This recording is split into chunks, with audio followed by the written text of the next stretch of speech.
Warning, incoming game over.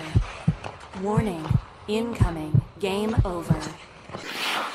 Hello, everybody. Welcome back to Game Over Ottawa and Montreal. Want to welcome in our Montreal Canadiens viewers as well after Ottawa has defeated the Habs 5-2 and prevented them from clinching a playoff spot. Montreal viewers won't know this, but we are pulling up the Sens button right here with the little jingle. Unfortunately, you won't be able to see that, Kay, but the viewers get to bask in the glory because the Montreal Canadiens have been Sensed tonight. How are you doing after that loss? I'm feeling very sensed. No, I'm not feeling as bad as I think a lot of people are. Um, but I'm mostly, if anything, just most sad that I wasn't able to make that our last stream wasn't able to be a crossover because it would have been a lot more fun to do a crossover for that Oh yeah. game. But I think Before that stream started, it was like Charlie got sick, and then it was like, oh, I'm sick too. I would have filled in if we weren't both sick, and no one else yeah. was available. But then the way that game ended, I was like, oh, I'm glad I'm sick and I don't have to fill in, you know? No, I did message you halfway through the game or close to the end of the game. I was like, I actually can't come. I have a cough, and my mom said no. Um, Yeah. so hey. But it could have been a lot worse. I think with the game coming down to the goalie pull scenario, like with Mhm. the Habs having I think the most come from behind wins when trailing after two periods in the entire league this season.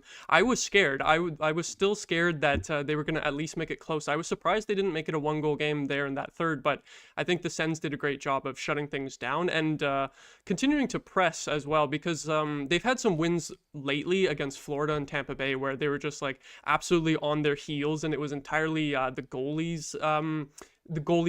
I was gonna say the goalie's fault, but what's the more positive term to say? Like it was all on the goalie that they won. Yes. Um, Yeah. so they It's all didn't have to thanks to the totally, goalies. yeah, it was all thanks to the goalie. So they didn't have to totally rely on goaltending tonight and played a pretty solid 60 minutes, I thought.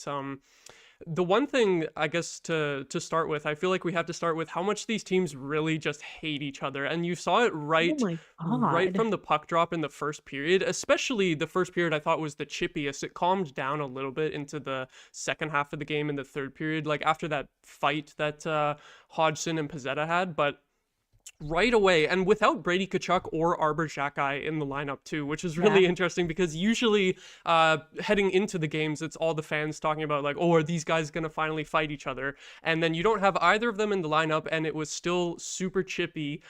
Brendan Gallagher had a stick up his ass the whole night for some reason. What are your thoughts on that, in terms of how Brendan Gallagher was running around out there tonight? Well, first of all, I would like to say that Brendan Gallagher is a new dad, so maybe he's just cranky from not having sleep. That's Maybe fair. he's just not sleeping very well. Um, I think that that line, the Anderson, Dvorak, and Gallagher line, has been the one kind of doing a lot of the emotional lifting. Um, that plus the fact that I think Brendan Gallagher is just he is his identity is so Habs. I think one of the great things about having him around on this team is I think he's very good at showing the younger guys or like teaching the younger guys like what it means to be a Hab. And that includes like just not letting go of things. And I think he really just I don't even know if he does it purposely. I just think he like has decided here's this rival team. I've chosen this one guy I really don't like. And I guess I'm just gonna ruin it. I'm gonna try to ruin his night.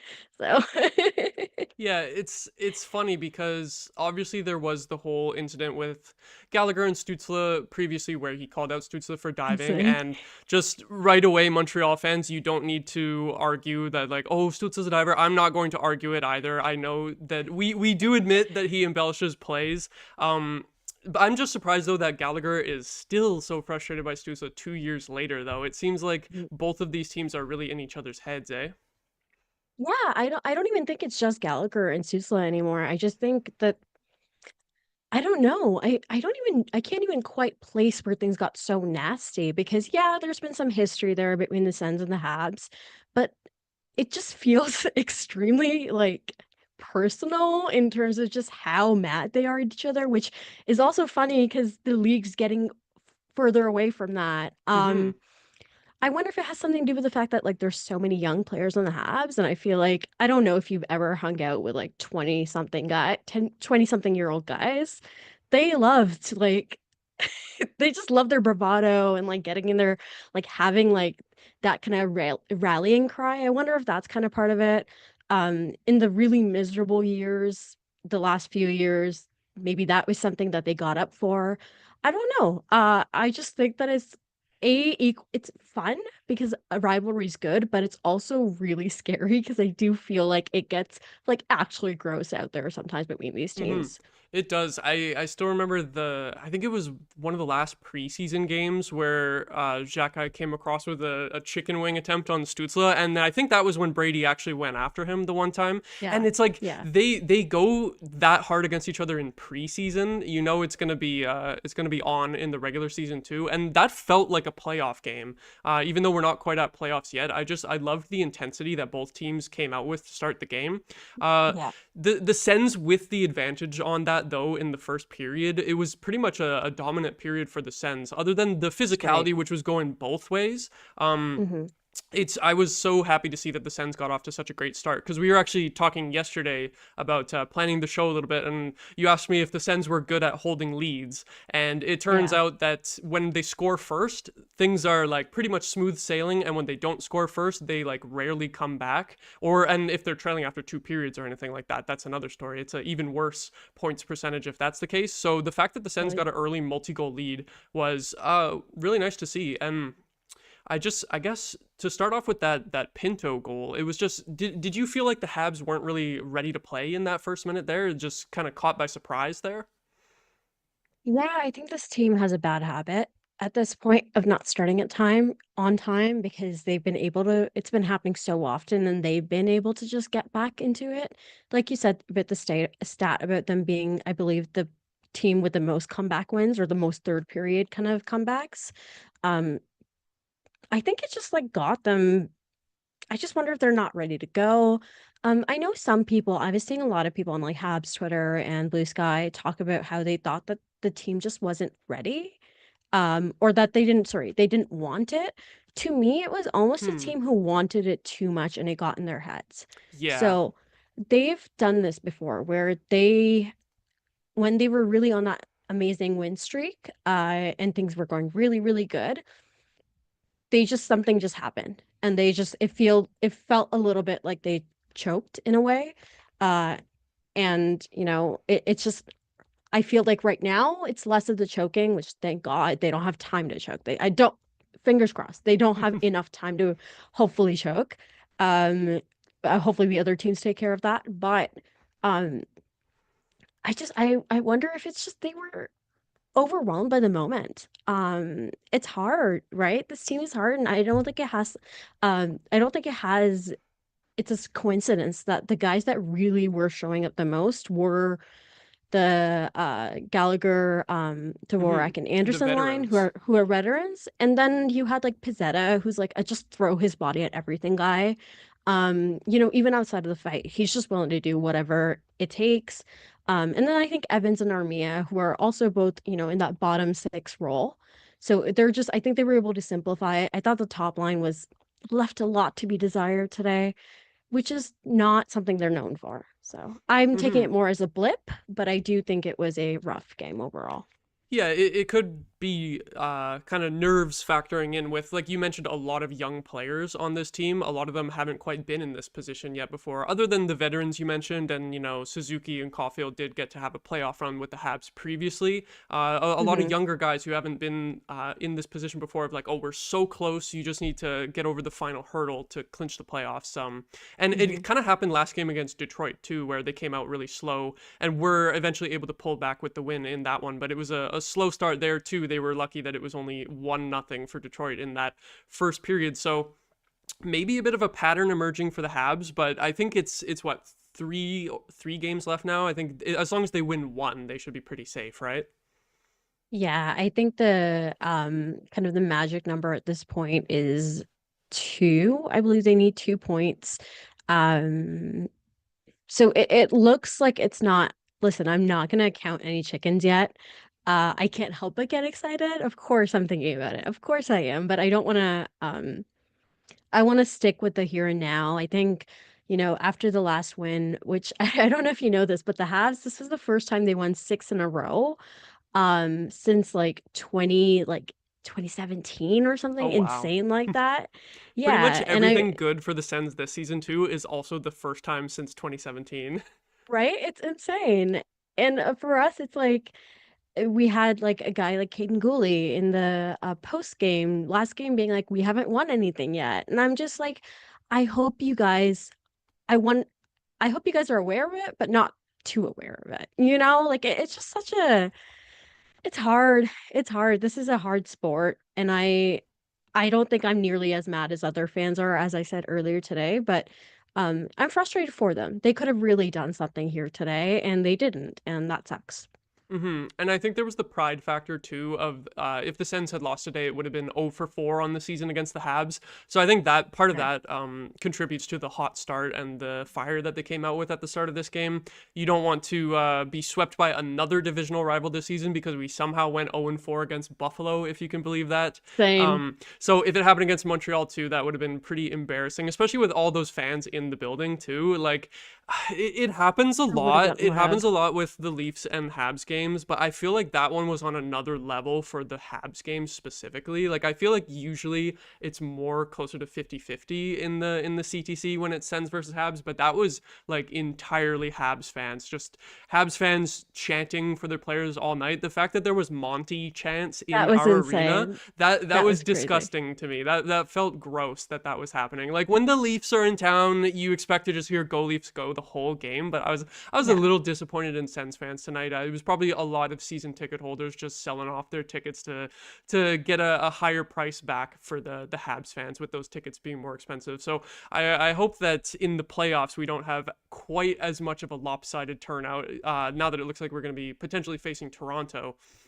Mhm. which it's an interesting storyline too, is that if the Habs had won tonight, I was totally gonna come in here talking about like, oh, who would you rather play in the playoffs? But now with the Sens winning, it looks pretty solidified that it's probably gonna be Battle of Ontario round one, and I'm very scared for that. To be honest, I was like not hoping to lose tonight, obviously, but I No, was of kind course of not. thinking like I wouldn't mind if the Sens dropped down to second wild card and let the Habs face the Leafs, just so I could like sit back and watch the crazy rivalry series while not being invested in it. But Yeah, yeah. seems like it's gonna go the other way.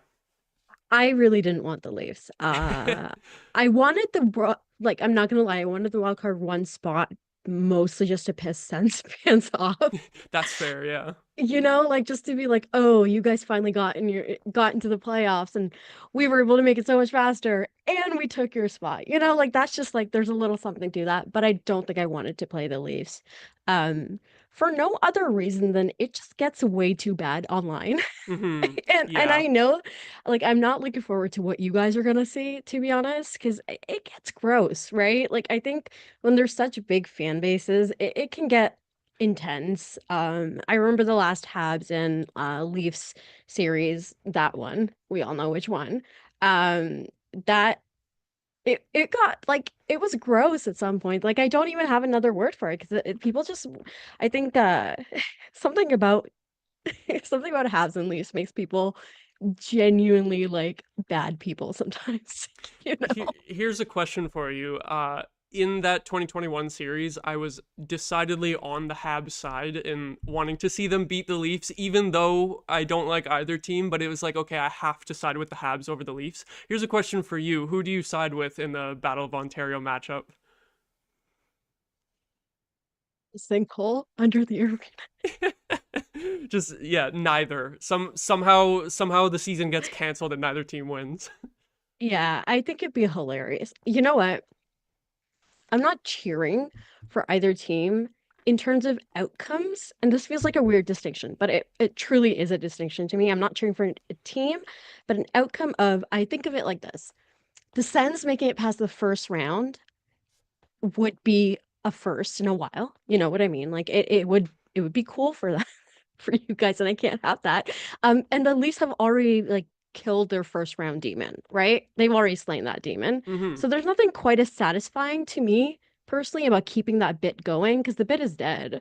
So I almost like I can't even say it out loud. I don't know which team I want to win because I think I know nicer Sens fans online. My best friend is a Toronto fan. I don't know.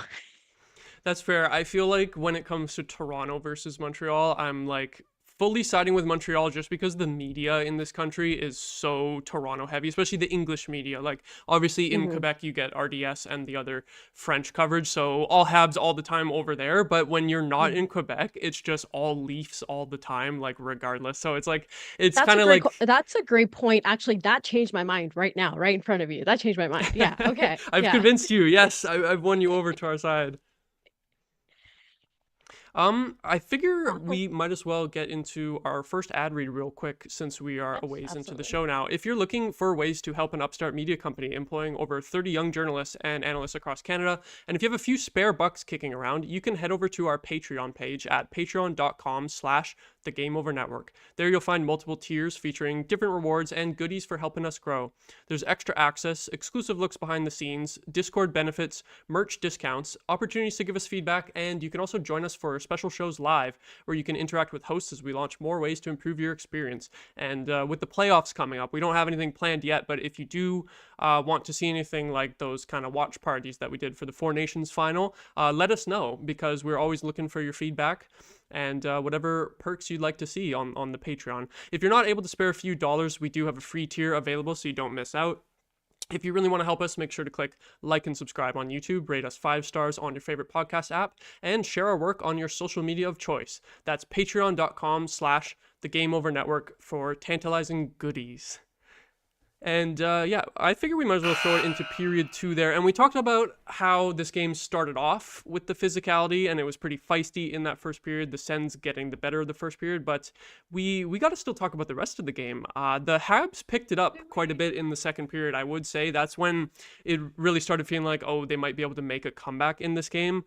But honestly, a couple of lucky goals for the Sens extended the lead. How did you feel about how the Habs sort of fought back in that second period, but then they still ended up in 4-2 hole by the end of it? Um, I don't want to say they deserved it, but maybe they deserved it a little bit. Yeah, Uh, that one goal, I don't remember who it was exactly, but it bounced off Newhook, and before Newhook, another guy, I think maybe Kapanen, it was. I think it was Batherson's skate because he got credit for the goal for it just hitting which his is skate, and hilarious. then off of Newhook. It was like I was Yeah. so confused how that one went in until I saw the replay. Yeah. So if anything, I just feel bad for Monty more than anything, but I don't know. I'm tired. I'm really tired of being pissed off at this team for like half of a game and then them Yeah, coming back. Like it's not fun. At the end of the day, like the happiness of the win lasts, obviously, but like I don't want to I've said this time and time again. I think part of winning and part of building a winning team is learning how to win games where you're not playing good. To luck into quote unquote luck into wins or just shut it down, whatever. But that doesn't mean I want every single game to be that, you know? In the last little while, it's been touch and go. I'm so happy for what this team is doing, but my God, you just need to play a full, help your goalie out, if nothing else. So this game, I don't think Monty was spectacular. It wasn't his fault by any means. By before anybody says anything, it was not his fault by any means. I don't think he let in any bad goals. But usually what happens in a game like this is that he will bail them out for the entire like first period. They'll go in like down 1 or down 0. And this game he just didn't have that. And so they effed around, they found out, right? I wish I didn't have any joy in me. I was like, you can't trick me. You can't trick me again. You you can't weren't trick me. believing in the comeback.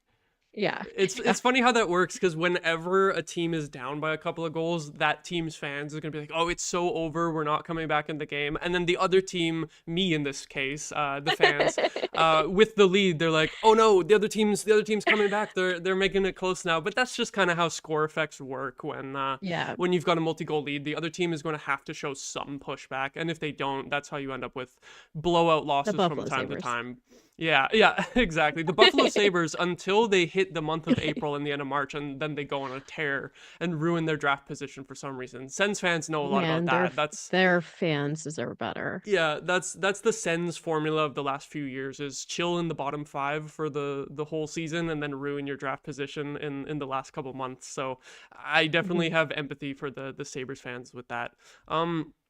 But yeah, like you mentioned with Montembeault, it was just goals tonight where you really can't blame the goalie at all. Like we mentioned that Exactly. wicked, crazy deflection, double deflection that went in, Which and is then insane. the other goals being like rebounds or wide open tap-ins in front. And it was another goal from the Sens third line, Ridley Gregg, Michael Amadio, and Shane Pinto, that made it 3-0 right at the start of the period. That one was similar to the first goal that they scored too, was just beating the Habs defense on the forecheck and finding a guy open in front. So I really like to see that type of grinding offense from a team's third line.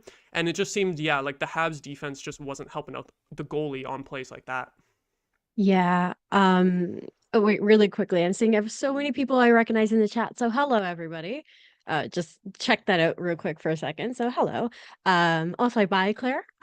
So yes, just I hate to say it because I really don't like I hate it's hard for me to criticize my boy, but I feel like Gouli specifically had a tough one. Yeah, There were a few times where he got walked. did you see his advanced stats at all? Have you Actually, I that's the white flash that you're seeing is me opening this opening natural yeah, stat trick. the 21% Corsi there for Guli. I noticed that before we Oh, started the that's show. rough. That's rough. And I think also just that first line, the Pinto just was giving them absolute so much trouble. Um, and it's, this isn't what this pairing usually looks like. The Hudson and Goalie pairing has been going really well. But it felt as good as I think you felt about your third line. It's funny, I came out of this game feeling just as good about mine. Yeah, they brought the offense. Like you get that goal from Suzuki, but it was kind of off of just a quick play off the face-off. Other than that, though, I don't think that the Habs top six was really generating that much tonight. But it was more the like you mentioned, the third line, buzzing with the physicality. I believe it was Josh Anderson and Dvorak on that line, right? They were buzzing all night with Man, and getting the goal there. Josh Anderson was on one Yeah, tonight. every time he went in to hit a Sens defenseman, I was worried like someone was going to get injured. Not because he was being like reckless or anything like that, but just because he was throwing the body so much that it was like, oh my God, he is on one. Yeah, and I think the thing is he's just he's so injured right now in so many ways that I think You at a wouldn't certain know it from I watching think if you didn't know. Like I that's the had no thing. idea. That's the thing. He is so like he's so injured that at a certain point, I had a bit on Game Over Montreal where I did a ranking of all kinds of tape, best kind of tape, right? Like nothing to do with what tape he's using, but just athletic tape came out near the top just because I was like, Josh Anderson is really depending on this right now. Um, so it's funny because he's so hurt that I almost feel like he doesn't care anymore. Whatever his injury is, it's probably horrific, and I'm sure we'll find out about it. But I do think it's probably some kind of injury that's not going to get worse. Yeah, like like it just feels like that at this point. But he's just been consistently throwing the body. I think you mentioned Jack Guy being out. I don't want to say that Anderson takes that spot because he doesn't, obviously. First of all, it's just the defenseman part. But also, I just don't think they're the same player. But people like to talk so much about how this team just without Jack Eye, they're gonna get run over and people are gonna take advantage. And I'm like, did you not see other guys throwing the body? Like, it's just that's a complete side note. I'm sorry you didn't ask about that. I just got so annoyed about it out loud. Which also, by the way, guys, for the record, I like Jack Eye. So it's just I'm just saying I don't like that narrative of he's not here, they're gonna get run out of time, you know? I will decline to comment on Arbor Xhekaj and whether or not I like him. Appreciate it. I'll keep it low key since he wasn't even playing today. I won't go in on him for today. Yeah.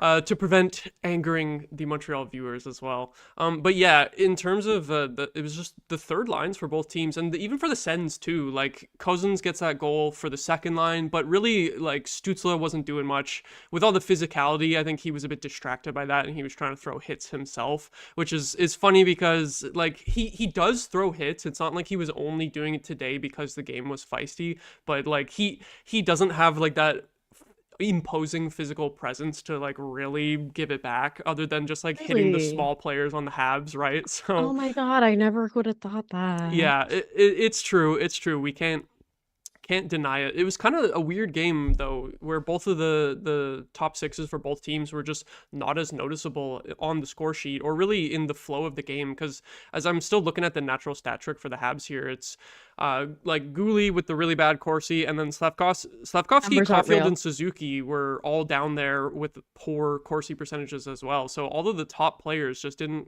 really show up tonight. And what's interesting to me too is I'm sure that Lane Hudson probably usually has like really good shot metrics, right? Like this is probably a rare game where he was actually in the negative for that.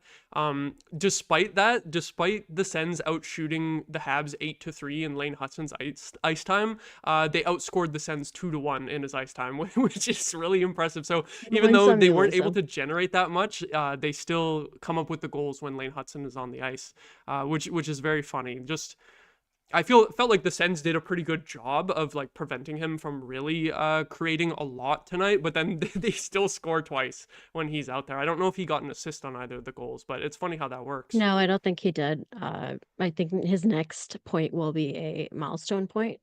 Okay. Which I keep laughing about this is even the last game he didn't get a point. These are the first like two games in a while that he hasn't like gotten points back to back. And I keep laughing at him like he's just being so nice to me because I haven't gotten around to making a graphic for him yet. It's like I'm making one for like whenever he hits it. So I was like, he's just being Right. nice. But genuinely, this is really I think Gooley having a rough night made Hudson have a rough night in just they've been facilitating each other so well that obviously when the guy next to you just is having a rough go about it, it's hard for you. But I don't to be honest, I Natural Stat Trick is hurting my eyes right now because it is too bright and I can't look right now. It's like it's like a white flash to me right now. But I'm sure I'm sure if I check the shift charts or whatever, I'm sure I'd see Hudson out there with other guys too. Because he, for a while there, when Gooley was out, he was playing with Struble and it was good. With Matheson, it's an adventure because Mike Matheson in general is an adventure. Yeah, the two puck carriers, right? That's always like high risk, high reward. Yeah, yeah. It's it's a moment. That that empty netter by who was it? Sorry, I don't know who it was. I was too pissed Pinto off to with the keep second it. goal Yeah. today. Yeah. Yeah. So that one was man, Mike Matheson sometimes just Yeah, he got beat on that one. Just absolutely he is very outskated. fast. He's Yeah, very that's the fast. thing. He could have caught that and I don't Do know you why he think he was didn't. too tired, or do you think he was not really trying his hardest? I think he's probably tired. I don't think Mike Matheson's the kind of guy who phones it in. Um but it just looked really bad. And Mike Matheson's the kind of guy where no matter how good of a game he's having, he'll usually do one thing that looks really bad. And like people who don't, Yeah, he has those you know, moments. yeah, he's a little bit like what I used to like. So there was a while where I was watching the Penguins a lot, and get on my like I defend Chris Letang so much, and this is I'm not comparing the players, but I'm just saying I defend him so much because I think back when there weren't so many offensive defensemen, the offensive defensemen didn't know how to play that much defense either. Like I feel like today's offensive defensemen can do both. The good ones anyway. But then you have like I think the older school guys you have that are like you're only gonna notice him when he does something bad and when he does something flashy that works out, you'll notice the goal. You won't like it's just Mike Mathis is that kind of player. I don't know. I think that Thomas Chabot was really that for the Sens up until this year, and the main reason being that he had no one to play with. He had absolutely like he had one season where he was paired with Dylan DeMello, and that pairing was really good when they were on the ice. And then the other pairings were just getting like absolutely destroyed when they had to take over. But part of that is just like too much ice time where there's no depth behind him. I bet that you probably saw a lot more of that out of Matheson last year before Lane Hutson came in, and Matheson was probably just Yes. playing like 25-30 minutes a night. And then that's gonna, with offensive defensemen, that's just gonna result in more mistakes because they have the puck all the time. It's the puck on their Yes. stick for the breakout and for setting up plays from the point in the offensive zone. So they just, the play drives through them, so it results in them making more mistakes. But surprisingly, credit to Hudson, he doesn't seem to have that mistake prone, despite having the puck on his stick all the time. He's not he's definitely, the reports of Lane Hutson's defensive problems are very overstated. Um, but I feel like with Mike Matheson, he's just a physical freak and he can play so many minutes and he has been. I have my questions about if he's just tired physically, mentally, whatever it is, because he has been up and down. Um, but that's the thing about Lane Hudson that's so impressive is you've already seen that improvement. He used to have a lot, even back when he was worse defensively. I don't think he was ever as bad defensively as people thought he was. And he's just been getting better, and that's so impressive to see. And like, I'm sure that like Sens fans, Leafs fans, every other fan is so tired of hearing Habs fans talk about Lane Hudson, but it's because he's Yep. literally just something we've never had before. And we are so thirsty for somebody who can do that that we're like desperate, right? That's Like the we have thing. I want to complain with how much Lane Hudson stuff I see on my timeline, but I can't because I can't blame you, right? Like, yeah, I'm sure Sens fans are just as annoying with all of the Jake Sanderson stuff and everything like that. Like, there's the section of Habs and Sens Twitter that likes to try to compare the two, which is just asinine. It's not a comparison worth pointless. making. Um, Pointless.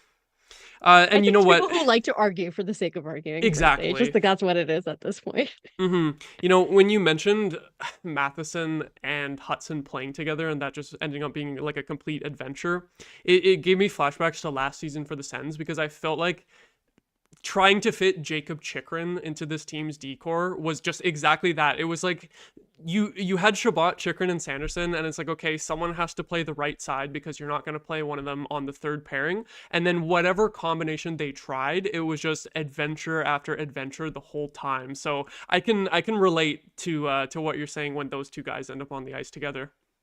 Yeah, yeah. There's a good chance we'll be seeing Jacob Chikrin. Um, That's you true. know, there's a very good chance I'll be seeing him for a while. I wonder what's up with him. I wonder what new health health thing he's decided he knows now. Yeah, well, at least if you go up against him in a playoff series, there's a chance that he just gets sick from drinking raw milk and then misses some games. So at least there's that. But you know, if the Sens are not going to face Washington, at least then I don't have to watch Jacob Chikrin just scoring on us over and over because he's scoring a bunch of goals this season. Yeah, But I think to wrap things up, sort of on tonight's recap specifically of the game, is that what really impressed me, and I didn't realize this until looking at the box score at the end, was that the Sens limited the Habs to only 4 shots in the third period, and I felt yeah. like the Habs had a good amount of offensive zone time. I don't have the numbers for that in front of me, but it was 9-4 shots for the Sens in the third, and it's not like the Sens were really pressing like crazy and getting a bunch of chances for an insurance marker. They had a couple of power plays, I think 1 or 2 power plays in the first half of the period, so that helped out a little bit.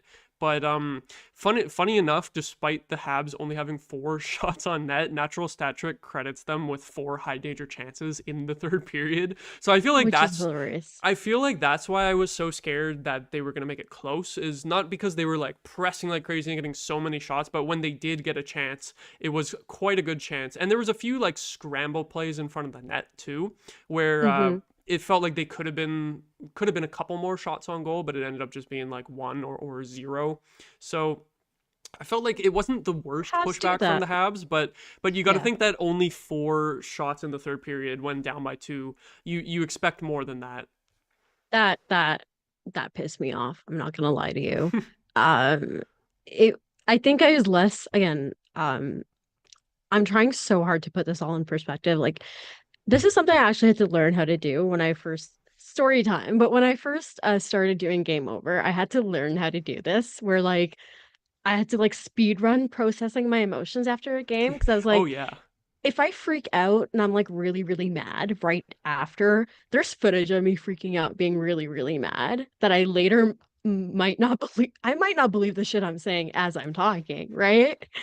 So, anyways, that's a side note.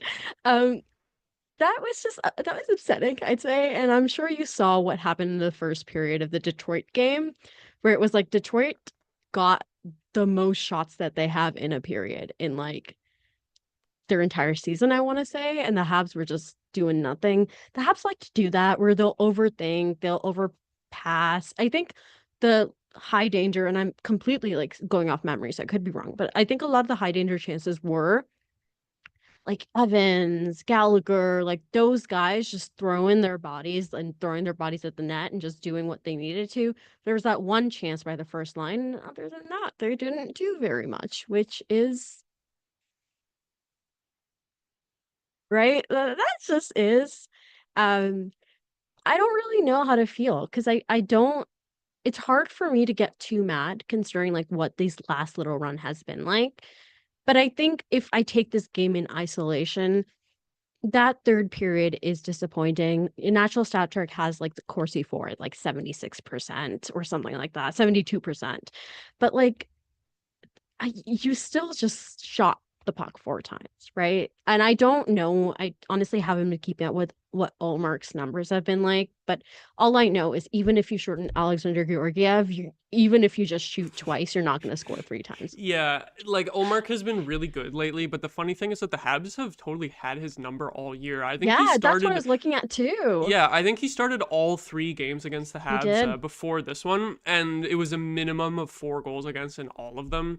So Yeah. I was very pleased with his performance tonight. It seems like the Habs, just for whatever reason, had his number. Guys like Caulfield just sniping on him all year, but he was able to shut it down. Like, part of that is that the Habs top six didn't play that well, didn't generate too much, and it was more those grinders in the bottom six creating chances. But solid game from Omar for sure. He did Mhm. what he needed to do to get the Sens to Yeah. win.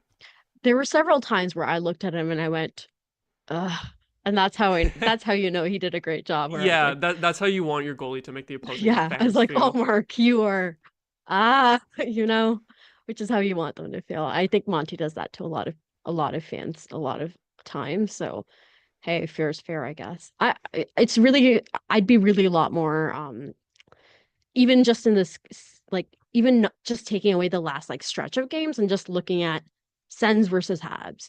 I think I'd be a lot more pissed again about this game if they'd lost, if this wasn't like they hadn't won 3 in a row against the Sens, because I there's just something that stings about a team not being able to show up versus a rival. Yeah. Um, and I think that really would be, of course, I'd hate to get like dunked on by Sens fans, but that's the least of my concerns. It would more be, why are you not showing up? And I think I said it before and I'll say it again. I do think that they try. I don't think was a lack of effort today.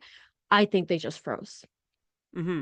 And it was before the season. I think it was like 9 or 10 wins in a row for Yes. the Sens over the Habs. So Yes. you guys still get the bragging rights for this season, at least for the season series. Yeah. And we'll see. I think it's safe to say that the Habs will make the playoffs. And then we'll get to argue about who could potentially go farther in the playoffs. And then if either team gets further than the other, then the real bragging rights will happen. It's fun that we get to talk about both these teams potentially going to the playoffs, especially because at the start of the So season it was fun. so up in the air for the Sens, where it was like most people weren't super optimistic, and for the Habs, where you guys just really weren't expecting this at all. So I think we'll probably throw it into our third segment here, which is going to be chatting a bit about how both of these teams are actually in the playoff race, despite some rebuilds where they've kind of gone in different directions. Where Yeah. the Sens had a really long rebuild, the Habs seems like maybe the rebuild's over or still going, and you're making the playoffs in the middle of the rebuild, which is huge. So we'll get into that real quick. But just before that, I want to let you know, if you're enjoying the show so far, you probably want more of this, right? Make sure you hit the like button on this video, click subscribe on our channel, and make sure you check the notification bell so you can be alerted when we go live, and Montreal viewers do the same for the Game Over Montreal channel. If you're listening to our podcast, please give us a 5-star rating or even a positive review.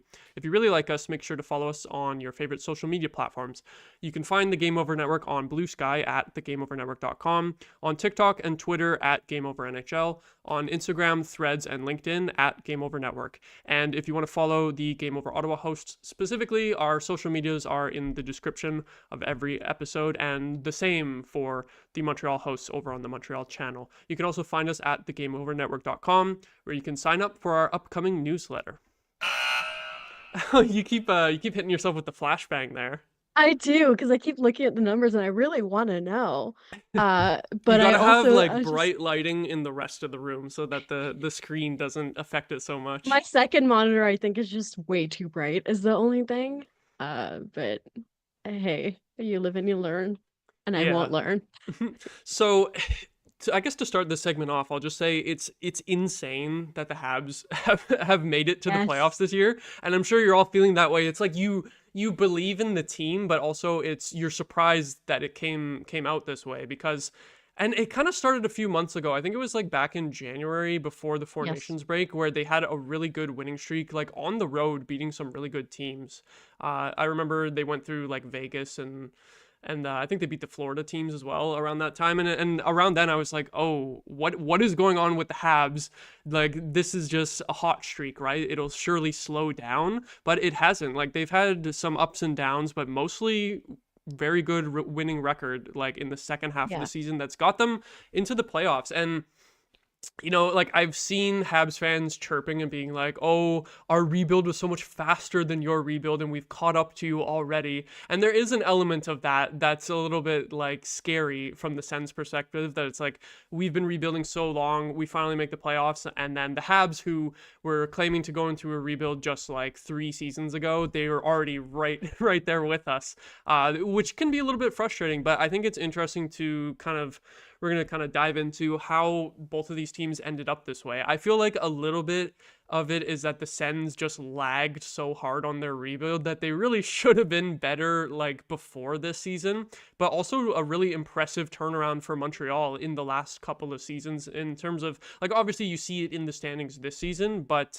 you can go into detail about like what Kent Hughes has done to build the pieces that have got this team performing well this season. Yeah, I think the first thing Kent Hughes and Jeff Gorton did very well was be very clear. It's a rebuild. I think that mushy middle of like retooling, which Marc Bergevin did a lot of, was just not going to result in anything. So I'm really glad that he went full send. Um, I think one of the reasons that this rebuild, I wouldn't say it's over, but is going very well and maybe is on an accelerated timeline, um, is the fact that he never really did the Chicago thing of completely tearing it down to the Yeah, studs. and I'll say that that's the reason why the Habs rebuild has been so much quicker than the Sens, is you started rebuilding and you still had these young stars in Suzuki and Caulfield. When the Sens started rebuilding, they held on to Stone and Duchesne for as long as they could, but then they had to trade them. Obviously, they weren't going to sign. And then after that, they were left with nothing.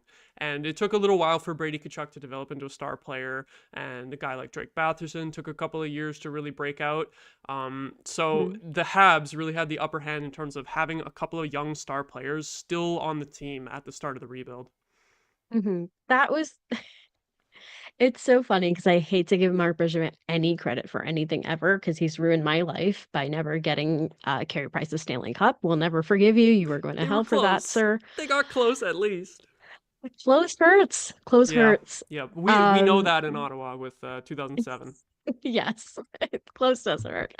Um, but I think, first of all, with Nick Suzuki, sorry, just making sure I thought my cat was in my room, maybe. No, I think with Nick Suzuki, it's Max Pacioretty was gonna go. He was not gonna come back, and I don't think he should have, to be honest. It just wasn't the right fit. I think everybody kind of knew Shea Weber was going to be the captain. I'm sure that I'm sure it felt a little odd even for Max Pacioretty to be like, I think everybody's just waiting. Um, And he was the captain, right, when he got traded, I think? I think Pacioretty? so. I might be Or was wrong, Brian actually. Giunta still hanging around at that time? I No, don't no, think so, Max right? He was Pacioretty. gone. No, no, Captain. Let me just make sure. But I think he was the. Actually, our chat will fact check me. I'm sure they'll Um, let us know. yes, I'm sure they'll let us know. But he was gonna go. Uh, Mark Bergevin. Here's the thing too. Mark Bergevin was not so bad at trades.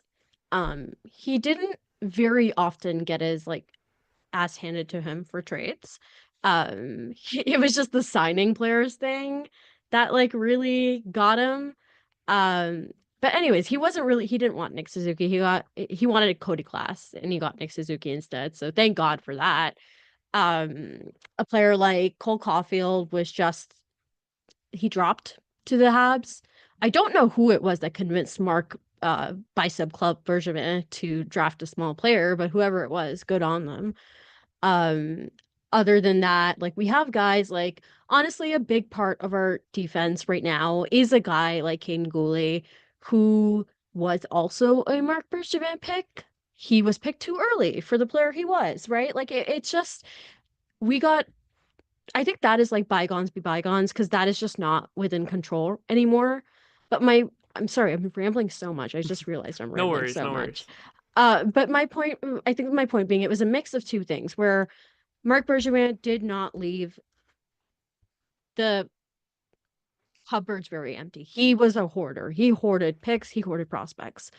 That was a good part. He just never did anything good with them, never developed them nicely. We all know what's like happened to the big name prospects of the Habs. Um, I think that's something that Kent Hughes did really well is he immediately started investing in his prospects and development. The Habs AHL team is one of the best run in the league. I would even say the best. They're at the top of the league anyways, result-wise. And I'm not even talking when I say best run, I would say just the resources they have, which like you have a lot of money. You're the Montreal Canadiens. You better put your resources into use, right? Um, so I think he invested in that. I think he's really good about selling.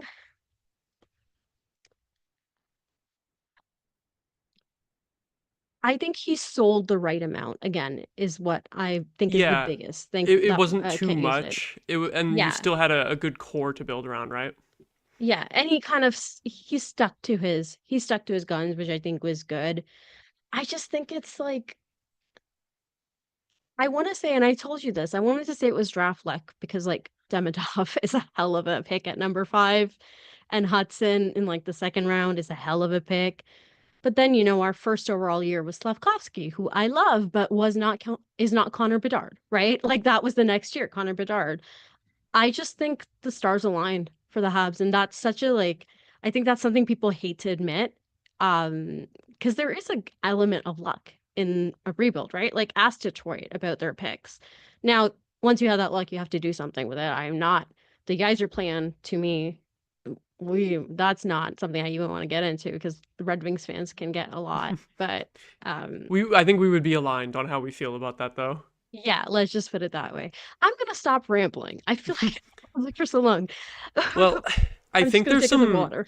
I think there's some interesting parallels between the two rebuilds where you still have to give credit to Bergevin for some of the players that he brought in that are still here for the Habs that are part And of I the hate it, core. but yes. And the same for the Sens where this is a Pierre Dorion core and there was no change in the core until this trade deadline with the Josh Norris for Dylan Cousins swap, which caught everyone off guard. Like there was some rumors about Norris potentially being on the trade block, but you would have assumed that would be more of an off-season type deal with the Sens Mm-hmm. already in a playoff position. Like, are you going to trade a Yeah. guy out of the core at that point?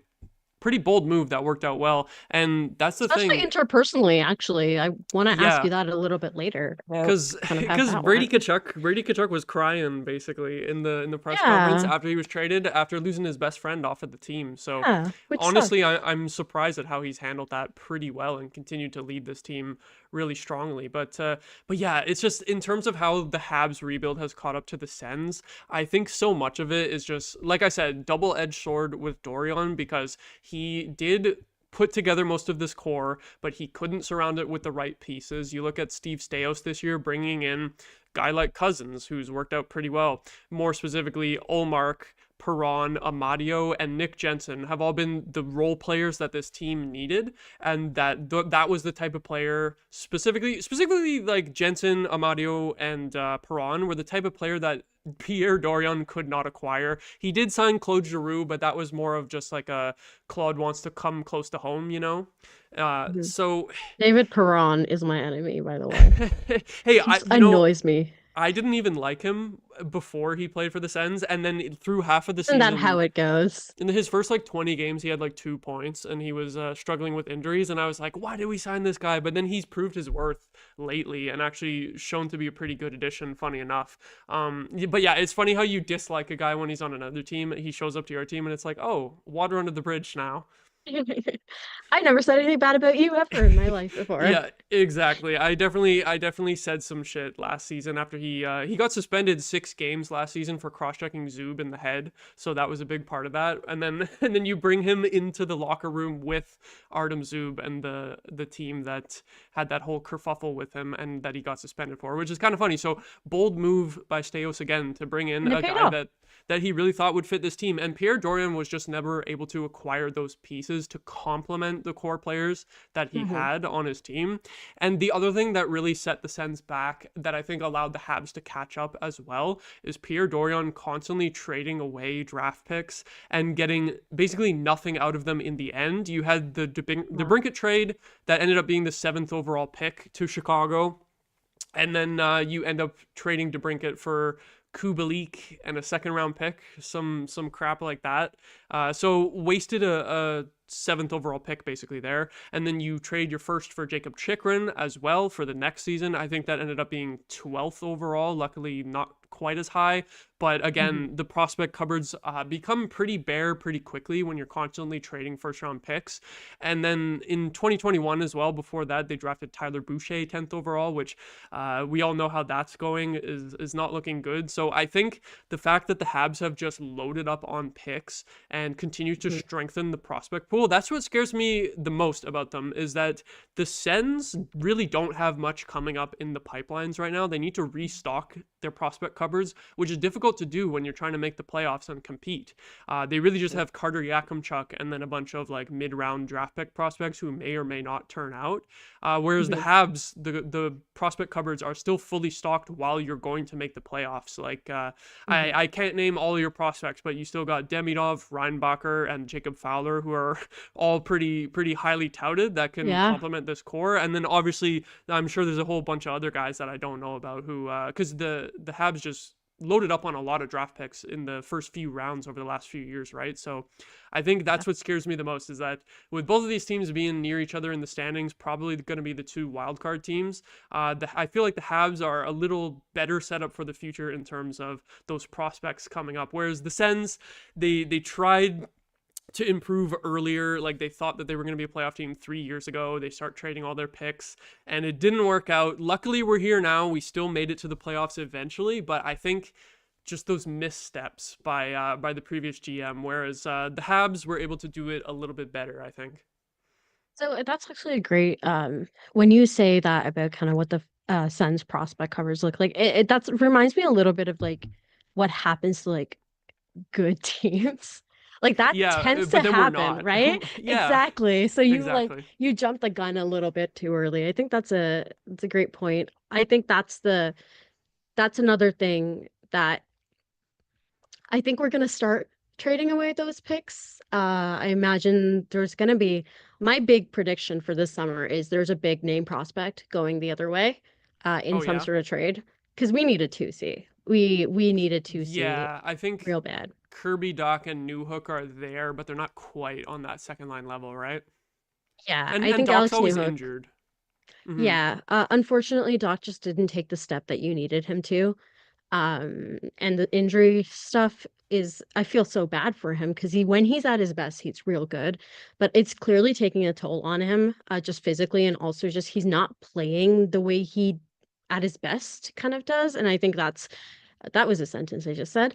Um, but that I just think that that needs to become my I'd really like um an actual established center, not Yeah. like I don't want an old guy, but I'd like a guy who has proven himself at 2C, because Kirby Doc I don't think is reliable. Sucks to say as much. And Alex Newhook I think is more of a third line center, because my God, that guy cannot score to save his life. He makes so many things happen, and none of all of it is good in that it goes the other way. But it's not good as in it doesn't fit, nothing finishes. I don't mean to insult the player, but I think it was the previous Sens and Habs game where it was Alex Newhook bobblehead night. And I was surprised by that. I was like, that's the choice? Like, interesting one. Like, I feel like from the Sens perspective, that would be like if you had a Michael Amadio bobblehead night, which is like, okay, good player, but Yeah. that's a little bit strange, you know? Hey, people showed up, right? What are you Yeah, gonna I'm sure. if Free people show up, what are you gonna bobblehead. do? Can't go Yeah. wrong. Yeah. Yeah, but just overall, like at least for the Sens, we can finally say the rebuild is over, even though it was said 4 years ago. We can finally say it confirmed now with the playoff spot. And Oh yeah. like you said, not sure if the Habs rebuild is over, but it's progressing very well. Like I'm sure, like you said, it could be some top prospects or draft picks like moving out in the summer to strengthen this roster, and then from like following up this potential playoff appearance is going to be playoffs is the goal next year for sure for Montreal, right? Yeah, I think this team came into the season being like, we want to make the playoffs, and everybody was like, sure. You Everybody doubted was them. like, How dare you doubt yeah, them? you get him, buddy. You get him. And I think that's the point of view you want from your players anyways. You don't want guys coming in being like, we'll try to make the playoffs, you know?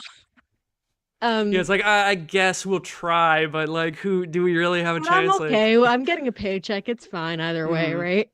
So I'm glad that that was their goal. And my personal, what I expected was for them to draft somewhere between 12 and like 16. That was kind of my expectation. They just blown it out of the water, I think, and the way they did it is really impressive. I think they have some. First of all, they don't have a second line center right now. They just don't, and they're still making this run, which is so impressive.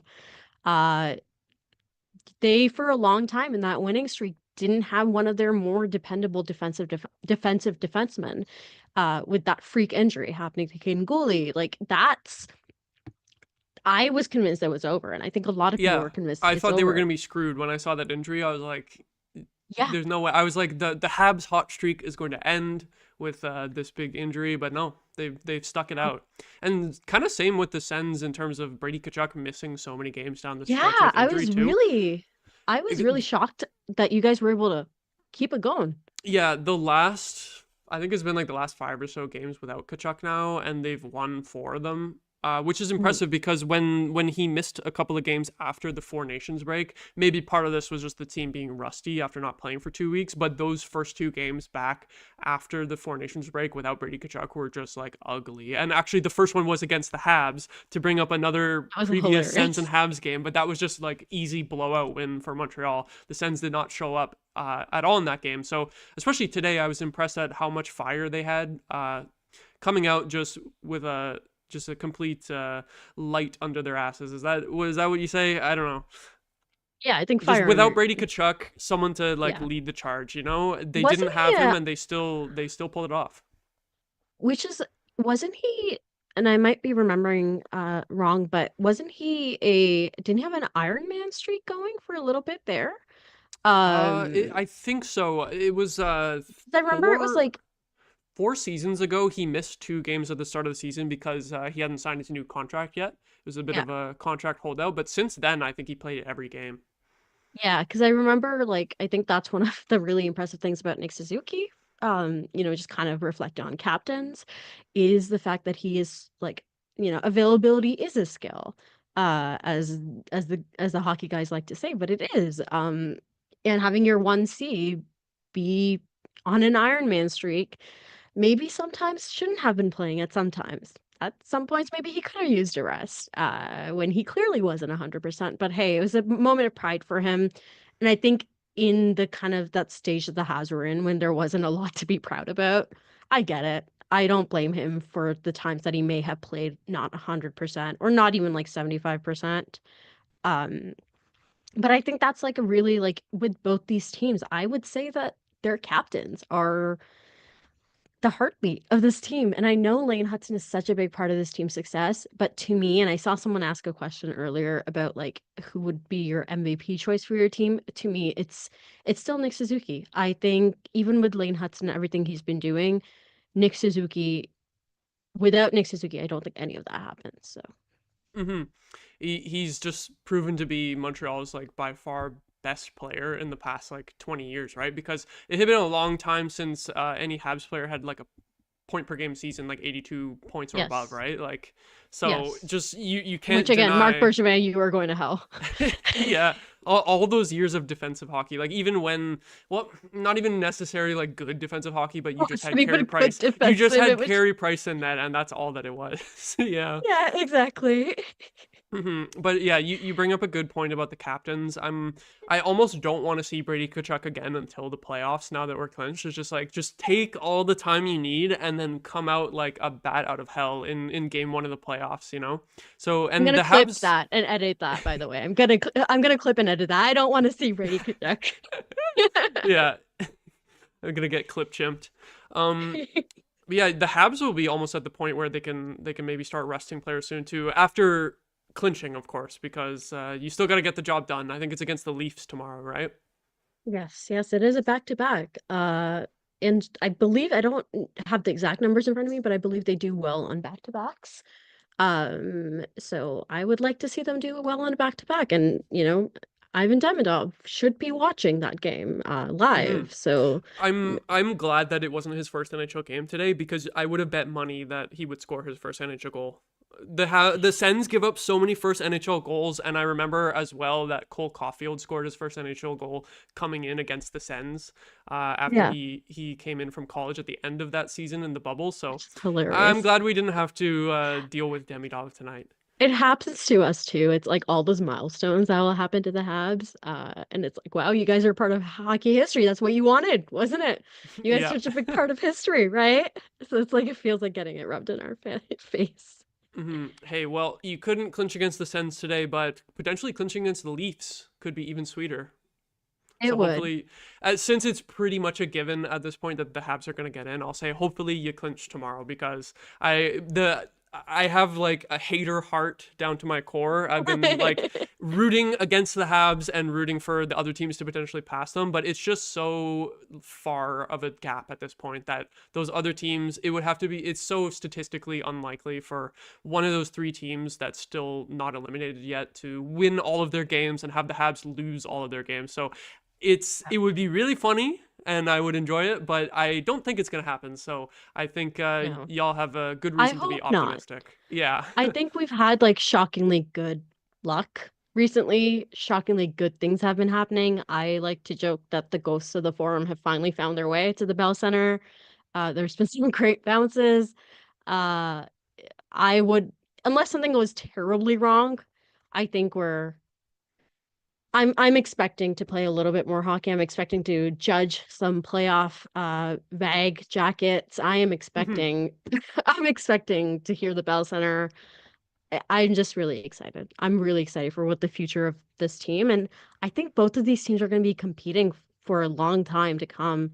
We're just gonna have to get used to how much they hate each other for some reason. The next Sens and Habs playoff series, whenever it happens, I don't know if I'm gonna survive that because even the No. the previous ones that happened in like 2013 and 2015, those were like I could barely handle those and I was a teenager back then Yeah. and it was still like so now in my old age of my late 20s it's like it might be too much for me with all that. I still remember all of the like Eric Greiba on Lars Eller, all of that drama and uh Man.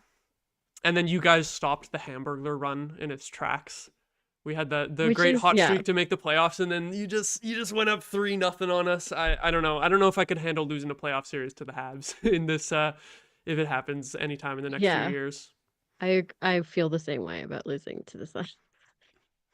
All right. Well, we will take a look at chat before we wrap things up tonight. So if you haven't already, just throw any questions or comments in there.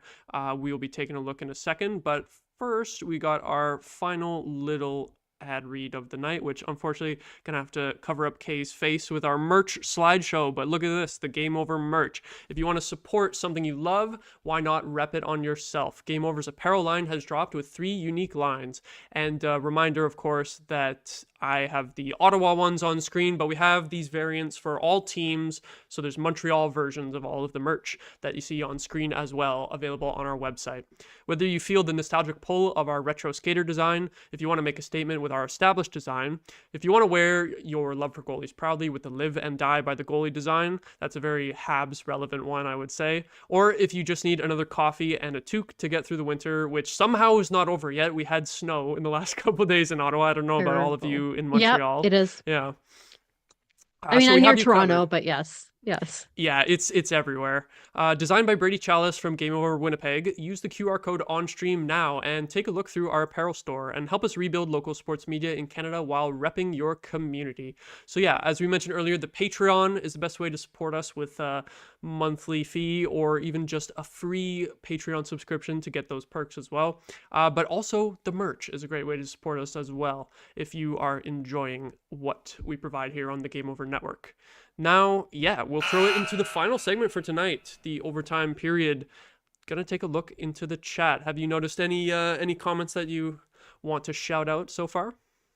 So I can't find it right now, but I did answer that question. So I'll ask you, who would you say is your like MVP so far for You the know, team? when you brought it up, I was thinking, I was like, what even is my answer? It's a tough one for the Sens this season because I feel like there hasn't been one like really standout statistical performance. Like Stützle leads the team in points, but it's not his best season. He still had his best season a couple of years ago.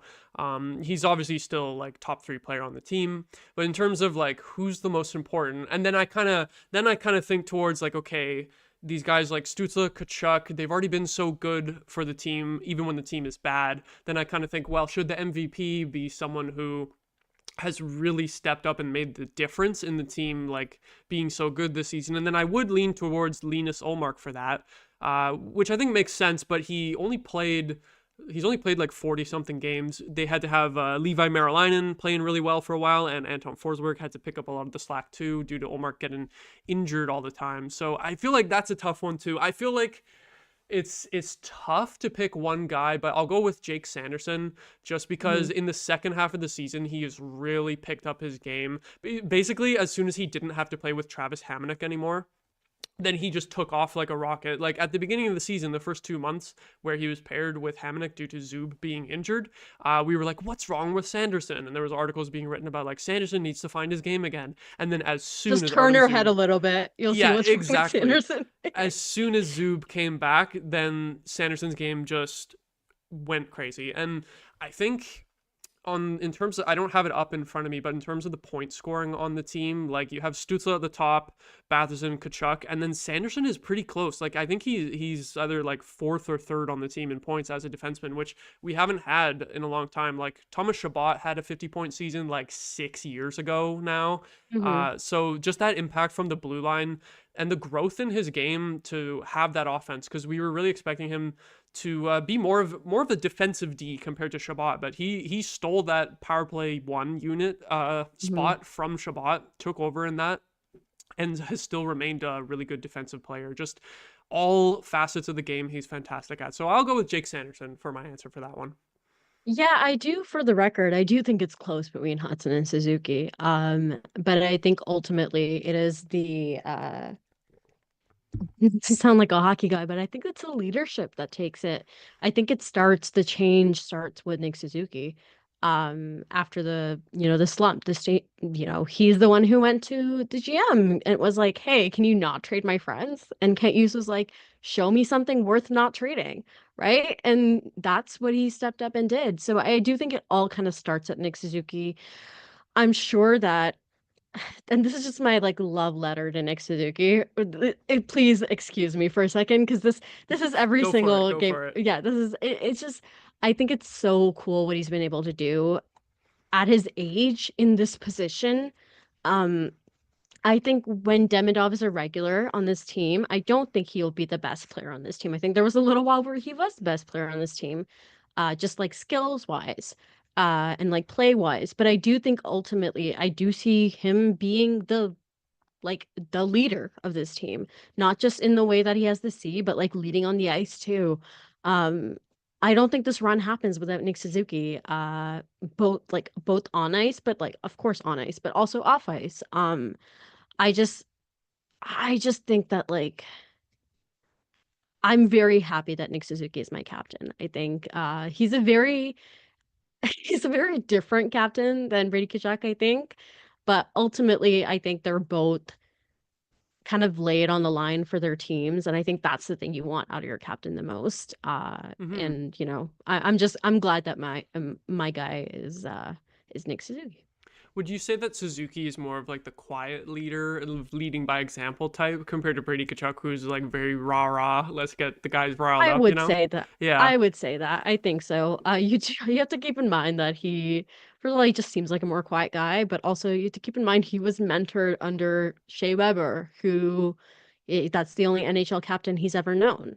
Yeah. And we all know Shea Weber is not like a super rah guy. Come to Um, think of it, I don't think the Sens had a captain when Brady Tkachuk got here. interesting. I think his first NHL game was right after Carlson was traded in the preseason, and then I don't think we had a captain until we named him captain like 3 years later after that. So it's funny. Suzuki had a good guy to learn from, and Tkachuk kind of had to figure it out himself. Hmm hmm Yeah, I think when you say kind of when you talk a little bit again, not to go back to it, but when you talk a little bit about what I think Kent Hughes did very well was I think he surrounded Nick Suzuki with the right support. Mm-hmm. Um, and again, I think it's a lot about being in this position. Like I think he's the youngest captain in Habs history. And it's a lot, especially like during a rebuilding team. Um, so it's just really it's just so cool. It's just so cool. Nick Suzuki, I love having Nick Suzuki on my team. Sorry, that was just a side note. No, no, I totally get it. I totally get it. That's how we feel about Kachuk, even though you guys hate him. I mean, hey, like I'd love him if he was on my team. I'm not gonna deny that. He's a Hmm. hell of a player. And I love a guy who plays the way he does, but he's not on my team, so screw that guy. Yeah, I feel like Brady Kachuk is if Brendan Gallagher had an extra foot of height, basically. You know, it just Yeah. the height and weight. You take Brendan Gallagher, stretch him out, and put some pounds on, and then that's what Brady Kachuk is in terms of play style. Yeah, God had to nerf Brendan Gallagher by making him a little smaller than the hate in his body needed him to Yeah. be. Oh But my then if god. you think about that, it's almost too much hate for that little body, so it makes him really explosive. So, hey, you win some, you lose some. One other comment in the chat I noticed, just on the topic of Suzuki, was Trinka said the Habs need to take advice from Suzuki's dad, which is act like you've been there before. And I wanted to ask, are they out here talking to Suzuki's dad in the media? They're like interviewing the dads of the players. I don't know if it's necessarily from an interview or whatever. I think, or it may be, but like from a like the athletic kind of interview, the one where it's Maybe like maybe not it's hounding the some family. maybe it's some When advice that he's given to Nick before. Yeah, I think actually, I believe it's from his grandfather or something like that, where he's like, Okay. act like you've been there before. And it's really funny because you've seen Nick Suzuki's celebrations have slowly but surely, as the stakes have risen throughout the season, gotten a little bit more and more animated, which is really fun because he never really does like that game versus the Flyers where he scored with like zero point 0.2 seconds left. Like it was like a full on like one knee kind of celly, which he never does.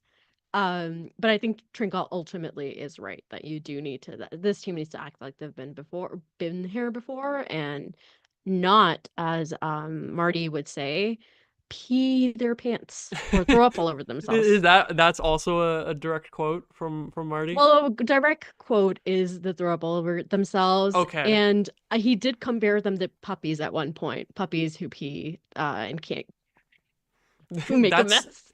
that's awesome. To be honest, like it's silly quotes there, but I like that from an NHL coach, showing a bit of personality because usually we get like damn near nothing out of these coaches in the press conferences, eh? Yeah, Martyisms are just, man, he's just so funny sometimes. Sometimes it feels like he opens his mouth and starts speaking and he lets the words take him where they go, which like same. Oh, Um, definitely. yeah. Definitely for But just me speaking too. of Marty, just really quickly, hmm what do you like? I feel like I haven't when I don't hear about a coach all that much and like it's not a super controversy or whatever. What do you like? How do you feel about your team's coaching going up against a guy like Berube, coming into the playoffs? It seems like you're very well just like Yeah. set for I that I wild card feel one like spot. I feel like Berube is the X factor for the Leafs because the previous coaches struggled to get them through the first round. Other than that 1 year, and obviously Berube having won a cup, he might be able to get the Leafs in that right mentality to actually go on a deep run for once.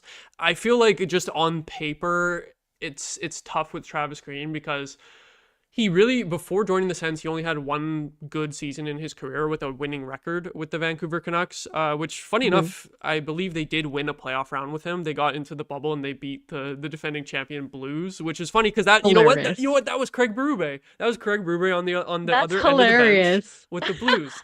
I didn't realize that until I said it out loud, but that's, you know what, that's the key, is that Travis Green has beaten Craig Berube in a playoff series before. You know what? Let's You- go with that. How Yeah, about let's go with that? that. Yeah. Hell yeah. Hell yeah. That wasn't going to be my answer, but you know what? The facts don't lie. Facts over feelings, baby. What I was originally going to say was that he's really only had one good season until now, his second good season, so he's still got a lot to prove left, but I think the way that he has this team playing, being able to hold leads and actually play pretty well defensively from time to time, I think that's encouraging heading into the playoffs. You know, they're not like constantly winning games 5-4 and 6-5 and, you know, having to rely on comebacks like the Habs have had to All do a little right. bit, as you would know. So I think the way that Travis Green has coached this team and the style that he has them playing and the way that he has them winning games, a lot of one goal wins or like one goal plus the empty net, they've been able to win close games, and I think that's going to be huge come playoff time.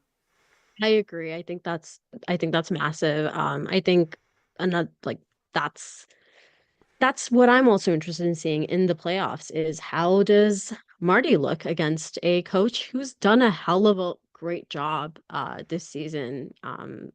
How does Marty look in the playoffs if he gets there against a coach who in this hypothetical scenario where they've gotten there has done the job? It's got to cover my bases, but Yeah, yeah, that'll be yeah. interesting to see for sure. Um, Just a couple more shout outs in the chat before we wrap it up. I like Newbie Sports said Stutzler was obviously just holding back to avoid injuring old man I saw that. Gallagher, like the good guy he is. So I like that. I can't believe that Gallagher threw like 4 cross checks on him by the bench there, and So funny. Stutzler didn't retaliate at all. That was honestly like pretty good composure. Like in that moment, he didn't retaliate. Yeah. Later on, he threw a hit, but that was a funny back and forth all night. And Yeah, Josh Anderson got his ass with that big hit. yeah, Man, sometimes that's true. he's just such a big boy that sometimes he just goes he's so fast and he's such a big boy that when he hits, it feels like the building just rocked. Like it's hmm hilarious. Like I said, I was scared whenever Josh Anderson was taking a run at someone tonight because he's just huge and he's so fast. He comes at you so fast. Like there was one time where he hit one of our defenders behind the net, and I was like, "That's got to be charging." And then I look at the replay, and I'm like, "No, he was just moving that fast while he was gliding. Like Yeah, he's yeah, scary when he's coming at you on the forecheck." yeah. And Hell of a story this year. Louis in the chat also pointing out the Sens are now 14-0-1 when Pinto scores this year. Uh, I'm glad to see that official stat in writing there, because as soon as Pinto scores, then it's good vibes for the rest of the night. You're like, yeah, we're safe, and it Yeah. just now you just wish he could score even more. Just we need to turn him into a 40 goal scorer, and then that's an easy 40 wins every year. I believe that's us with Line A. I could Oh be yeah, wrong. but I believe it's us with line A. It makes sense because when Laine came back, like that's kind of when the Habs started to take off in the standings, right? Because he didn't play the first like 40 games or so, and you guys Yeah. were lower down the standings. So Yeah. that tracks. Like as soon as Laine came in, started scoring goals, that equated to wins. It seems like, Hey, he looks like a hockey team needs goals. Shocking, yeah, right? surprisingly Shocking. enough. Anything else in chat you wanted to take a look at before we sign off? Oh, I just see one of the latest message. Would you play Hamonic at all in the last 3 games?